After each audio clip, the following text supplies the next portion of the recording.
Êtes-vous angoissé ou stressé? Êtes-vous même dépressif ou anxieux, soucieux? Peut-être que l'avenir vous est si sombre. Peut-être même que le présent est si ténébreux et que vous êtes lassé. Que vous voulez lâcher, que vous voulez tout abandonner. Mais laissez-moi vous dire qu'il y a la puissance dans la prière. Oui, il y a la puissance dans la communion avec Dieu. Il y a la puissance dans la connexion avec la source divine de toute puissance.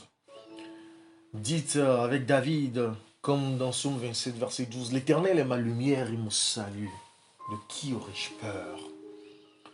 Le Seigneur est la forteresse de ma vie. De qui aurais-je crainte? Oui, demandez à Dieu de vous remplir de ce courage, de cette sérénité, afin que face à la peur, face aux terreurs, face à tout tumulte, vous puissiez être rempli de sa présence, vous puissiez être rempli de sa paix, vous puissiez être consolé et réconforté par la connaissance et l'assurance qu'il est à vos côtés et que vous marchez avec lui, qu'il vous tient par la main et qu'il vous conduit lui-même. Oh, demandez à Dieu cette assurance, qu'il puisse affermir votre foi en lui, qu'il puisse ancrer votre croyance en lui, afin que rien ne puisse vous secouer. Oh oui, parlez à Dieu, parlez-lui de vos échecs, parlez-lui de vos craintes. Parlez, dites-lui tout. Parlez-lui, ouvrez-lui votre cœur comme à votre plus intime ami. N'allez pas raconter vos problèmes aux gens, la majorité s'en fout. La plupart s'en moquent. Dites tout à Jésus, dites-lui tout. Lui, son cœur peut tout recevoir. Son oreille est inclinée vers vous pour tout entendre. Racontez-lui cette perte que vous avez eue, cet échec qui vous fait terriblement mal. Parlez-lui de ce besoin qui vous terrifie, ce manque qui vous agace.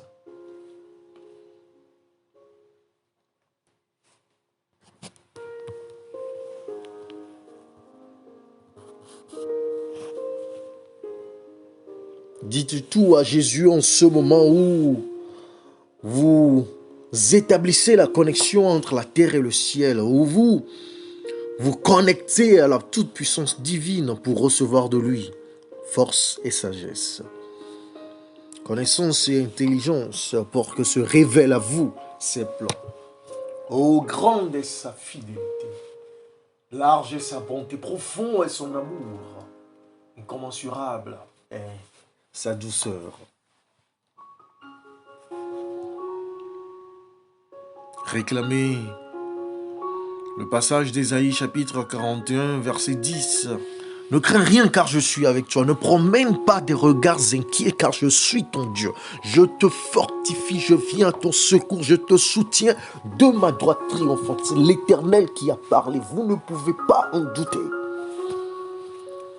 Ce n'est pas un conseil, ce n'est pas une proposition, c'est un commandement. Ne craignez rien. Demandez à Dieu de vous remplir de ses capacités de ne rien craindre.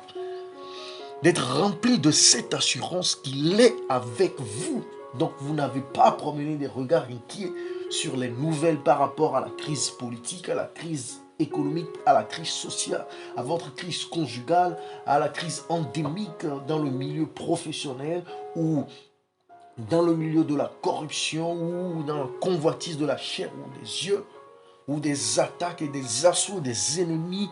Vous ne craignez rien car Dieu vous fortifie. Il vient à votre secours lorsque vous êtes en détresse. Vous n'avez qu'à crier Seigneur au secours. Oui, rassurez-vous. Demandez à l'Esprit de vous remplir de cette assurance de vous remplir de cette grâce incommensurable, inexplicable, pour que vous puissiez, oui, être serein.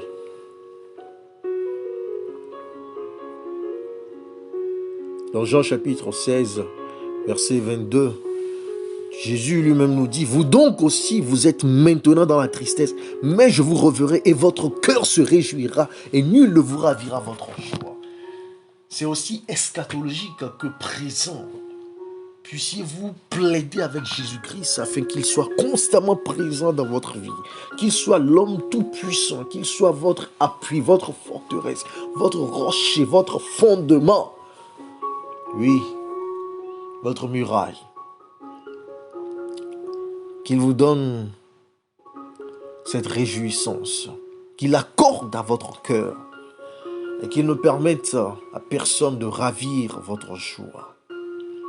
Qu'il efface cette tristesse qui vous agace afin de la remplacer par sa présence continuelle. Vous savez, nous n'avons pas à demander ou à réclamer les bénédictions de la part du Seigneur que sa présence. C'est sa présence qui doit être notre priorité, qui doit dominer toutes nos envies, tous nos désirs, tous nos besoins. Que Christ soit présent dans notre vie, qu'il la dirige, qu'il la protège, qu'il la bénisse, qu'il l'élève, qu'il l'exalte, qu'il la sauve, qu'il la rachète, qu'il la sanctifie, qu'il la purifie.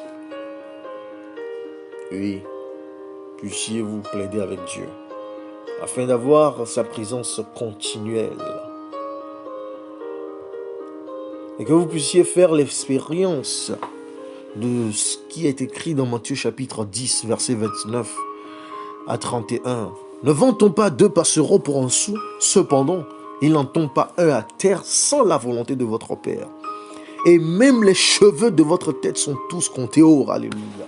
Mes cheveux sont comptés. Je ne peux pas les compter. La science n'en donne qu'une estimation, mais Dieu en connaît le nombre. Il tient à ma vie. Je suis précieux à ses yeux. J'ai de la valeur devant lui. Oui, il m'aime d'un amour incomparable, infaillible, indéniable et indiscutable. Verset 31 nous dit, ne craignez donc point, vous valez plus que beaucoup de passereaux. Oh, si Dieu prend soin des oiseaux, qu'en est-il de moi? Si Dieu prend soin des insectes, qu'en est-il de moi? Si Dieu prend soin des animaux, qu'en est-il de moi? Oh oui, qu'il chasse toute frayeur, qu'il efface toute douleur. Oh oui, qu'il anéantisse toute peur dans votre vie. Plaidez pour cet accomplissement, pour cette manifestation de la toute-puissance de Dieu. Oh, oui, que le Seigneur soit élevé, exalté, honoré, glorifié dans votre vie, par-dessus tous les problèmes, par-dessus tous les chaos, par-dessus toutes les situations, par-dessus toutes les calamités, par-dessus toute attaque de l'ennemi, par-dessus tout harcèlement, toute possession démoniaque, par-dessus tout vent diabolique, par-dessus tout accès satanique, par-dessus toute envie, toute jalousie, toute haine, toute rancœur, tout ressentiment contre votre personne.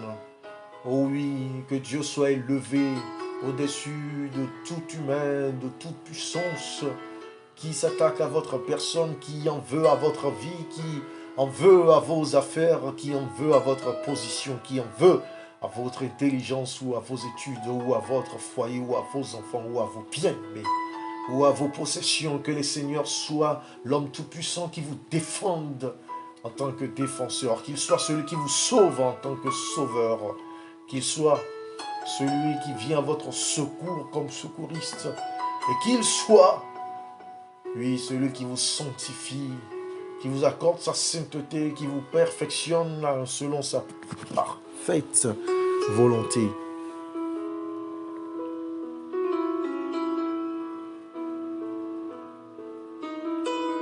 Écoutez ce que la Bible nous dit dans Matthieu chapitre 6, versets 25 à 34.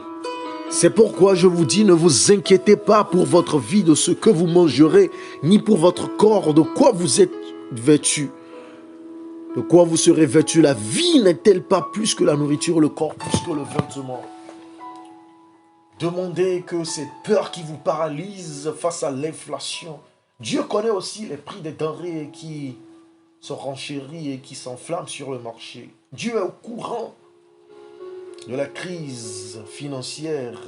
Dieu est au courant de cette dette que vous avez contractée. Il vous accordera l'intelligence et la capacité nécessaires, les opportunités pour que vous puissiez vous en tirer, la sagesse pour que vous puissiez vous conduire selon un budget, une gestion excellente des revenus qu'il vous accorde. Aussi longtemps qu'il vous accorde la vie, il vous en sortira.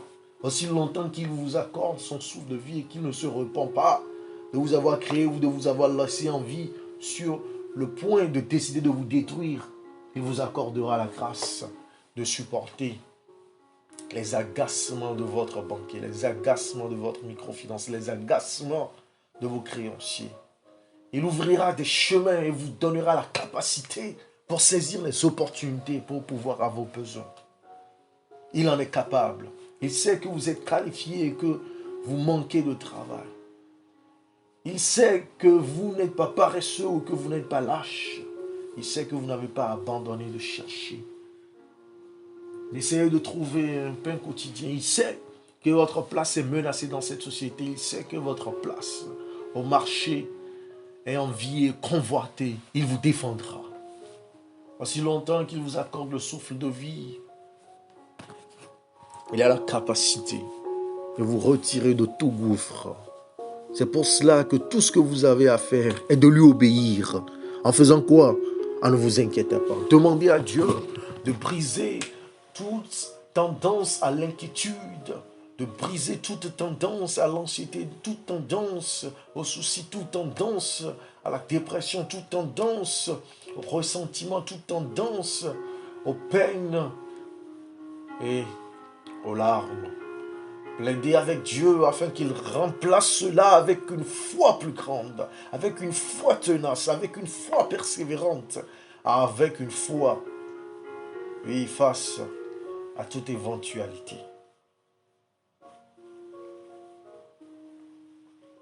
Il continue en disant, regardez, regardez les oiseaux du ciel. Ils ne sèment ni ne moissonnent et ils n'amassent rien dans les greniers. Et votre Père céleste les nourrit.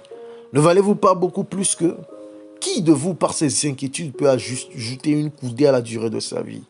Et pourquoi vous inquiétez au sujet du vêtement? Considérez comment croissent les lys des champs, ils ne travaillent ni ne filent. Cependant, je vous dis que Salomon, même dans toute sa gloire, n'a pas été vêtu comme l'un d'eux. Si Dieu revint ainsi l'herbe des champs qui existe aujourd'hui et qui demain sera jetée au four, ne vous vêtira-t-il pas, à plus forte raison, gens de peu de foi? Cessez de manifester peu de foi. Plaidez avec Dieu que vous puissiez être dans la manifestation d'une grande foi.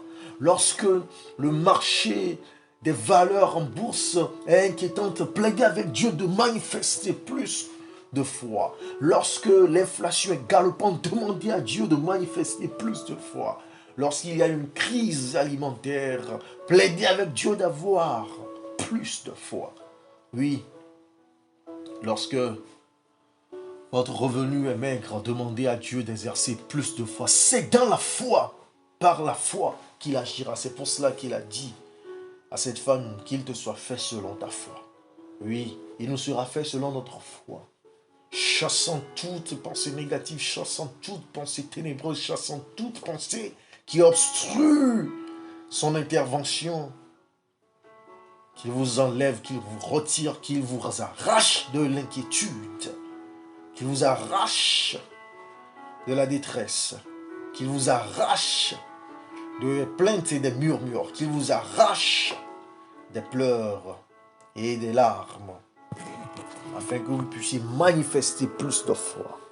Et regardez à lui afin qu'il puisse intervenir selon sa capacité et non selon notre capacité. Selon ses richesses inépuisables et non selon les statistiques des économistes. Et il continue en disant, ne vous inquiétez donc point, Et ne dites pas, que mangerons-nous, que boirons-nous, de quoi serons-nous vêtus? Vous voyez combien de fois Jésus nous dit, ne crains point, ne vous inquiétez point, ne crains point, ne vous inquiétez point. Pourquoi vous inquiétez? Et il cite nommément ceux dont nous nous inquiétons. Car toutes ces choses, ce sont les païens qui les recherchent. Votre Père Céleste sait de quoi vous en avez besoin. Donc, pour nous qui croyons en Dieu, ce n'est pas dans la recherche, c'est dans la manifestation de la foi en cette révélation de notre Dieu qui peut tout. Je le répète, notre part, ce n'est pas de rechercher, notre part, c'est de manifester la foi dans la capacité du Dieu qui peut tout, dans sa révélation, à nous accorder ce dont nous avons besoin. Oh, plaider avec Dieu, que votre vie ne soit pas dans la recherche, non, mais plutôt dans la manifestation de la foi, dans la révélation de sa sagesse et de son omniscience, dans la révélation de sa grâce, dans la manifestation de sa miséricorde envers vous, que vous puissiez marcher, non pas sur la base des calamités, non pas sur la base des perplexités, non pas sur la base des tumultes et des peines, mais sur la base de la capacité divine à vous nourrir, à vous vêtir, oui, à vous protéger, oui, à vous sauver, oui, à vous accorder le succès, oui, à vous accorder ce dont vous avez besoin dans le mariage, dans les études, dans la formation, dans le travail, oui, même dans la société en général. Et il dit bien ce que nous devons chercher. Ne vous inquiétez donc pas du lendemain, car le lendemain aura soin de lui-même. À chaque jour suffit sa peine. Et il nous donne ce que nous devons rechercher. Cherchez premièrement le royaume et la justice de Dieu. Et toutes ces choses vous seront données par-dessus. Ce que nous devons chercher, c'est la présence continuelle de Dieu. C'est la manifestation de la puissance de Dieu. C'est la sanctification de notre caractère. C'est la perfection de notre vie. C'est notre préparation pour le jugement dernier. C'est notre ticket validé pour l'éternité. Oui, et Dieu se charge de tout. Dieu en premier. Et nos besoins sur sa liste de priorités. Dieu en premier et nous sur sa liste de priorités. Oui, pour l'aider avec Dieu, afin que vous ne puissiez pas vous tromper de priorité, afin que vous ne puissiez pas vous tromper de ce que vous devez rechercher, afin que vous ne puissiez pas faire l'erreur de rechercher obstinément et éperdument ce qui n'est pas une priorité. Car, après tout, c'est la mort qui nous attend. Après tout, nous ne contrôlons pas les fluctuations des marchés économiques. Après tout, nous ne contrôlons pas les décisions politiques, sociales. Après tout, nous ne contrôlons pas la nature. Nous ne contrôlons pas les catastrophes et les chaos. Nous ne contrôlons pas les récessions et les pénuries. Nous ne contrôlons pas les inflations et les calamités. Mais notre Dieu contrôle tout et il nous dit de le rechercher premièrement. Oh, Paul nous rappelle ceci dans son épître aux Philippiens au chapitre 4, versets 6 à 7. Ne vous inquiétez de rien, mais en toutes choses, faites connaître vos besoins à Dieu par des prières et des supplications, avec des actions de grâce. Et la paix de Dieu qui surpasse toute intelligence gardera vos cœurs et vos pensées en Jésus-Christ. Ces trois étapes, nous parlons de nos besoins à Dieu. La première étape, d'abord, avant de parler de nos besoins, nous ne nous inquiétons de rien. Ensuite, nous parlons de nos besoins à Dieu. Et en retour, il nous comble de sa paix parce qu'il agit, par sa puissance. Oh, demandons à Dieu de sceller notre cœur par sa grâce et pour sa gloire, afin qu'il chasse, afin qu'il détruise, afin qu'il anéantisse, afin qu'il annihile, afin qu'il détruise complètement, bombarde, lance un assaut complet et fatal sur l'inquiétude dans notre vie, sur la crainte dans notre vie, sur les perplexités, les murmures, les plaintes, les agacements dans notre vie. Et qu'il remplace cela par la foi, qu'il nous abonde de sa foi, de la foi en lui, la foi qui croit tout, la foi qui espère tout, la foi qui agit par la prière, la foi qui agit par les demandes au divin berger. Dans Matthieu chapitre 11, verset 8, Christ nous rappelle cette vérité éternelle et incontournable. Matthieu 11, verset 28. Venez à moi, vous tous qui êtes fatigués et chargés, je vous donnerai du repos. Nous sommes chargés par les nouvelles catastrophiques des marchés des valeurs. Nous sommes chargés des perplexités de la vie parentale. Nous sommes chargés des calamités de la vie de nos dirigeants. Nous sommes chargés des annonces des crashs boursiers. Nous sommes chargés, fatigués, des maladies sans cesse, des variants en croissance, des épidémies sans nombre. Nous sommes fatigués, chargés de l'immoralité, de la corruption, de la malhonnêteté. Nous sommes fatigués, chargés des attaques permanentes sans cesse de nos ennemis. Nous sommes fatigués, chargés de la stérilité et de l'abandon dans le célibat. Nous sommes fatigués, chargés par les problèmes en justice. Nous sommes fatigués, chargés par les soucis conjugaux. Nous sommes fatigués, chargés par les incapacités face au délit. Nous sommes fatigués, chargés de toute cette vie. Et Dieu nous appelle au repos. Oh, plaidez à Dieu afin que vous puissiez entrer dans son repos, afin que cette paix vous soit communiquée. Oh, qu'il ouvre votre cœur et qu'il la remplisse, qu'il ouvre votre esprit, qu'il la remplisse. Qu'il possède votre âme et votre être entier en la remplissant de sa paix. De sa paix qui surpasse tout entendement, de sa paix qui face aux tempêtes, qui face aux tornades, qui face aux ouragans, est calme. Et il reste soulagé. Reste allégé de tout fardeau. Reste déchargé de tout fardeau. Reste dans la quiétude et dans la sérénité. Oui. Cette paix qui devant les annonces des coups fatals, des peines encourues, devant les délits, cette paix qui sait que Dieu s'en charge, que Dieu s'en occupe. Oh, quelle expérience nous pouvons faire. Oh, quelle capacité Dieu nous donne en lui.